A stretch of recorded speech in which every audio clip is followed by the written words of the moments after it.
Brought to you by Agilus Diagnostics. Health test की बात आती है तो मैं भरोसा करता हूँ India largest diagnostics company Agilus Diagnostics. खुद को टेस्ट करते रहो। अच्छी खासी फाइट कर रही है और आपको बता दें कि मझवा का सीट बहुत ही मजबूत सीट इस समय माना जा रहा है, क्योंकि इस सीट पे लगातार मुख्यमंत्री उप मुख्यमंत्री ने दौरा किया। तगड़ी है, इस वजह से भाजपा को कहीं लग रहा है डैमेज हो सकता है, इस वजह से भाजपा ने पूरी ताकत लगा दी। बिल्कुल पूरी ताकत लगा दी है। एक चीज़, दूसरी चीज़ जो हमारी कैंडिडेट हैं भाजपा की, वो बहुत ज़्यादा मतलब ये कह लें कि सामाजिक तौर पे वो उनका बहुत ज़्यादा वो नहीं है, दबाव नहीं है। ब्राह्मण रोड भी इनकी तरफ जा रहा है और ब्राह्मण रोड भारतीय जनता पार्टी में भी जा रहा है, लेकिन बहुजन समाज पार्टी में जा रहा है, लेकिन भारतीय जनता पार्टी से जो है कम जा रहा है। मझवा विधानसभा में आज चुनाव प्रचार का अंतिम दिन है। अब 5 बजे के बाद चुनाव प्रचार बंद हो जाएगा। इसके बाद 20 तारीख को मतदान होगा। इससे पहले क्या अब तक समीकरण रहा है, क्या सियासी रुझान रहा है, क्योंकि आज चुनाव प्रचार बंद हो रहा है, तो अब क्या माहौल है, कौन जीत रहा है, कौन हार रहा है, क्या समीकरण है। हमारे साथ इस जनपद के वरिष्ठ पत्रकार हैं, हम उन्हीं से जानने की कोशिश करेंगे क्या लग रहा है, क्या माहौल है। आज तो प्रचार खत्म हो रहा है। देखिए, माहौल जो है वो बड़ी कांटे की लड़ाई दिख रही है, क्योंकि भाजपा जो है वो अपने सभी मंत्रियों की फौज उतार दी है।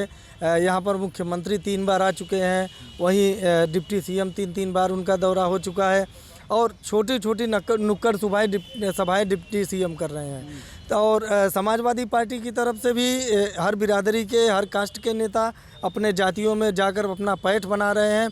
तो लड़ाई इस बार जो है वो काफ़ी कांटे की दिख रही है। कल डिप्टी सीएम भी थे, ब्रजेश पाठक भी थे, वो लगातार 3 सभाएं किए हैं। उसके बाद अखिलेश यादव का भी कल सभा हुई है, जिसमें अखिलेश यादव 4 घंटे देरी से पहुंचे, लेकिन वहां पर जो जनता का हुजूम देखने को मिला कि 4-5 घंटे तक लोग अखिलेश यादव को सुनने के लिए खड़े थे, तो ये कुछ अलग ही बता रहा है। वहां का समीकरण, जो चुनावी समीकरण है, वो बता रहा है कि इस बार जो मजबूत दिखाई दे रही वो समाजवादी पार्टी से, जिसकी भी लड़ाई है उसकी समाजवादी पार्टी से लड़ाई है। बसपा का क्या रोल है अभी तक? बसपा का रोल भी बहुत ही अहम है, क्योंकि जो ब्राह्मण कैंडिडेट हैं और बेदाग छवि के कैंडिडेट हैं, तो जहां तक हमें लग रहा है कि ब्राह्मणों को बहुत ज़्यादा बीजेपी डैमेज नहीं कर पा रही है, क्योंकि ब्राह्मण का एक नारा लोग आपस में दे रहे हैं कि जिस देश जाति में जन्म लिया बलिदान उसी पर हो जावे।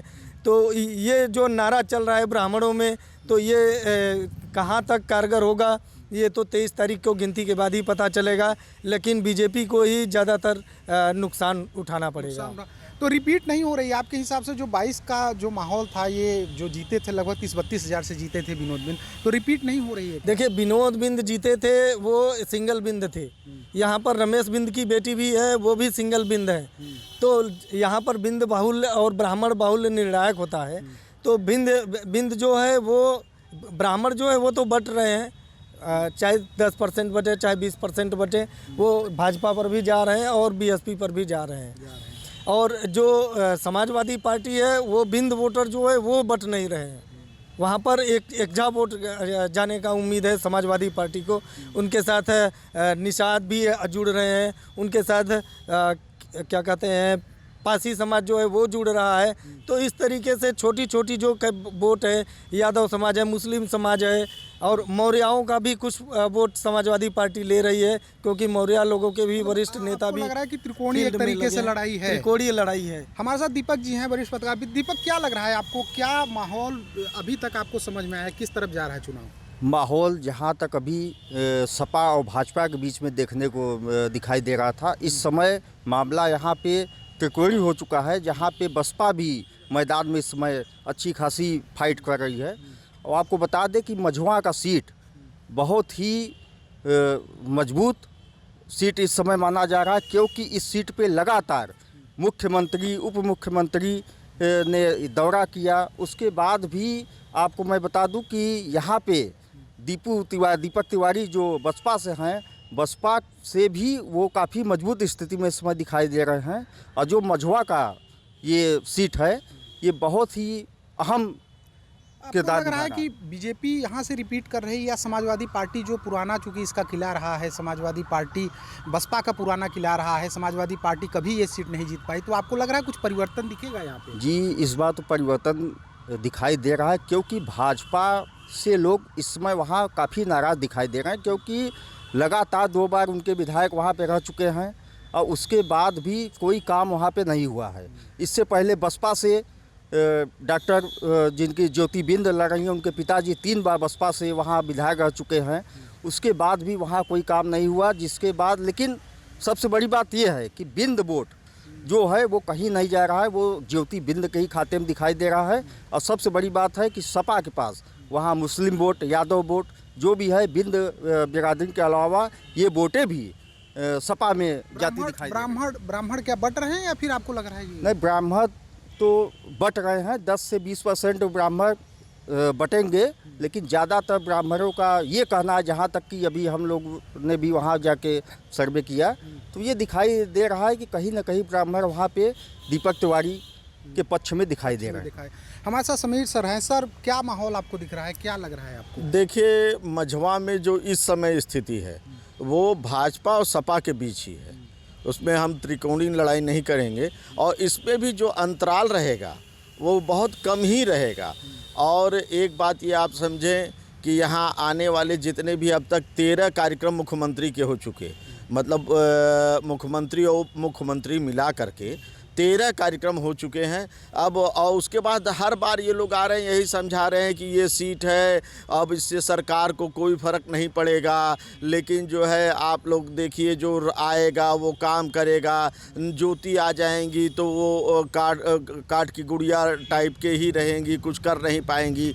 लेकिन एक बात ये समझिए, इतनी बार बार समझाने के बाद भी इतने मंत्रियों, प्रदेश अध्यक्ष और इतने बड़े बड़े मतलब पदाधिकारियों को लगाया गया है, तो कुछ तो मामला गड़बड़ है, ये आप मान के चलिए कि कुछ तो। क्योंकि भाई आप आ रहे हैं, सब लोग यही बात कर रहे हैं कि इससे कुछ नहीं होगा, सरकार की सेहत पे कोई फ़र्क नहीं पड़ेगा, लेकिन इतने बड़े बड़े पदाधिकारियों का 12-13 बार उप मुख्यमंत्री और उप मुख्यमंत्रियों का कार्यक्रम। लग रहा है कि फाइट तगड़ी है, इस वजह से भाजपा को कहीं लग रहा है डैमेज हो सकता है, इस वजह से भाजपा ने पूरी ताकत लगा दी। बिल्कुल पूरी ताकत लगा दी है, एक चीज़। दूसरी चीज़, जो हमारी कैंडिडेट हैं भाजपा की, वो बहुत ज़्यादा मतलब ये कह लें कि सामाजिक तौर पे उनका बहुत ज़्यादा वो नहीं है, दबाव नहीं है। लेकिन रमेश बिन चूँकि यहाँ 3 बार रह चुके हैं, उनको हर गली, हर मोहल्ले, हर उसको मालूम है कि कहाँ से कौन सी वोट कैसे निकलेगी।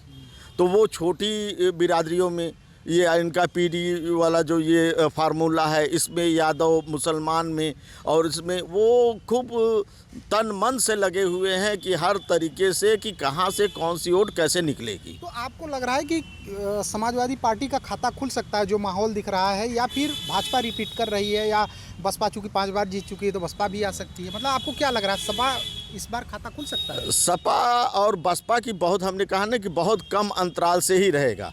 और बसपा का तो ये है कि अभी तो जैसे दीपू तिवारी के साथ ब्राह्मण लोग हैं, खुल के हैं, इसमें कोई दो राय नहीं।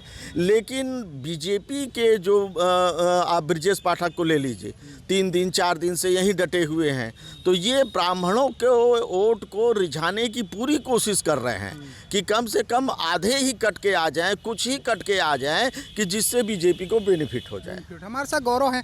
गौरव जी, क्या लग रहा है, क्या है माहौल आपके?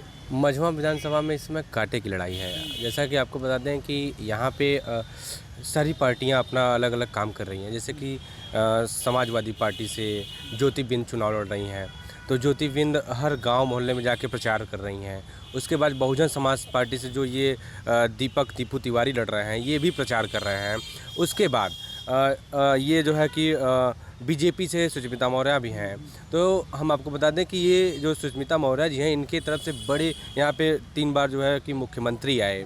उसके बाद कई जो है कि बड़े बड़े मंत्री आए, यहाँ पे चौपाल किया उन्होंने, गांव-गांव जा कर के घूमा।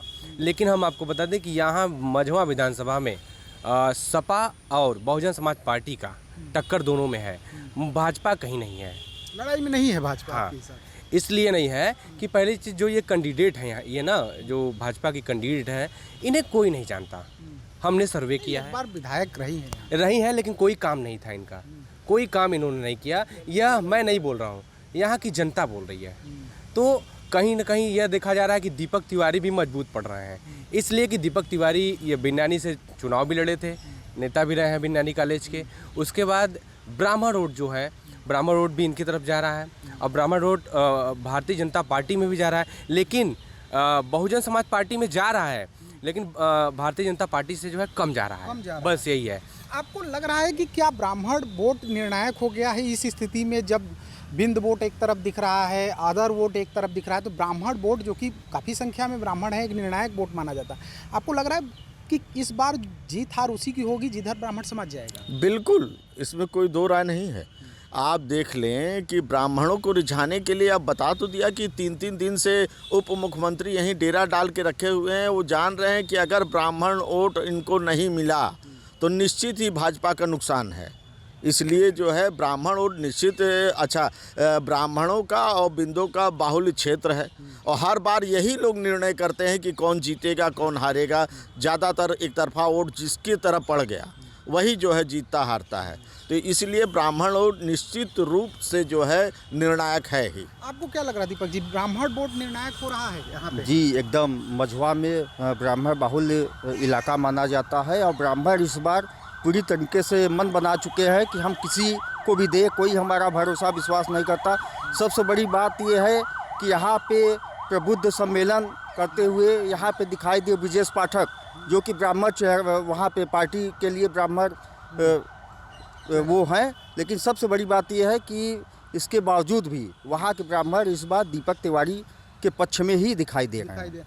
क्या लग रहा है विजन जी, क्या माहौल इस समय ये एक तरीके से ऐसा हो गया है कि ओबीसी एससी वोट बट रहा है, और चूंकि ब्राह्मण यहाँ पे एक निर्णायक वोटर हैं, यहाँ पे संख्या भी बहुत अधिक है, तो ये वोट काफ़ी निर्णायक होने जा रहा है, जिसको चाहेगा वही होगा। देखिए, पहले से ही चला आ रहा है कि मझवा विधानसभा में जो भी चुनाव होते आ रहे हैं वहाँ पर अगड़ी बनाम पछड़ी की लड़ाई होती है। तो बीएसपी से जो प्रत्याशी है वो ब्राह्मण है, और ओबीसी कैटेगरी के और एससी बिरादरी के जो लोग हैं वो लोग ये नहीं चाहते कि सवर्ण कोई यहाँ से जीते। पंडित लोकपति त्रिपाठी के बाद हमने तो नहीं देखा कि कोई यहाँ से सवर्ण बिरादरी का आदमी जीता है चुनाव। तो ये जो होता है कि आगड़े बनाम पछड़ी की लड़ाई है वहाँ पर भाजपा लड़ रही है। पहले तो लड़ाई वहाँ पे होता है कि बिंद समाज जिसको चाहेगा वही जीतेगा। नहीं, ये किंग मेकर जो था वो बिंद समाज था। तो क्या इस बार चूंकि बिंद समाज का एक प्रत्याशी है, तो क्या आपको लग रहा है कि ब्राह्मण समाज एक किंग मेकर की भूमिका में आ गया है? नहीं, ब्राह्मण समाज किंग मेकर की भूमिका में नहीं जा रहा है। इसलिए नहीं जा रहा है कि हमने आपको बताया ना, एक ही नारा वहाँ पर है, जिस देश जाति में जन्म लिया बलिदान उसी पर हो जावे। क्यों नहीं जा रहा? क्या वोट बढ़ रहा है इस वजह से, या फिर नहीं? इस बार ब्राह्मण केवल एक ही नारे पर काम कर रहे हैं, जिस देश जाति में जन्म लिया। कल हम रैली में थे अखिलेश यादव के, और फिर उसके बाद हम कुछ लोगों के ब्राह्मण के लोग थे, उन लोगों से हमने बात भी किया। उन लोगों ने शॉर्ट फॉर्म में बताया कि जिस देश जाति में जन्म लिया बलिदान उसी पर हो जाए। सब लोग बिरादरी पर जा रहे हैं, तो हम लोग क्यों नहीं जाएंगे? तो ये यहाँ के जो वरिष्ठ पत्रकार हैं, लोकल पत्रकार, जिन्होंने ग्राउंड कवरेज किया है अब तक, इस विधानसभा उपचुनाव को बड़े करीब से देखा है, सियासी समीकरण को देखा है, और इससे पहले क्या हालात थे उस समीकरण को देखते हुए इनका ये कहना है कि त्रिकोणीय लड़ाई है इस सीट पे। बसपा भी ठीक ठाक लड़ रही है, भारतीय जनता पार्टी, समाजवादी पार्टी भी ठीक ठाक लड़ रही है। पहली बार समाजवादी पार्टी अगर ये सीट जीतेगी तो पहली बार जीतेगी। हालांकि बसपा इससे पहले 5 बार जीत चुकी है, भारतीय जनता पार्टी इससे पहले 2 बार जीत चुकी है, 1 बार उसके एलाइज जीत चुके हैं। तो फिलहाल देखने वाली बात होगी कि कौन सी पार्टी इस त्रिकोणीय लड़ाई में विजय श्री प्राप्त करते हैं। सुरेश कुमार से मिर्ज़ापुर, यूपी तक।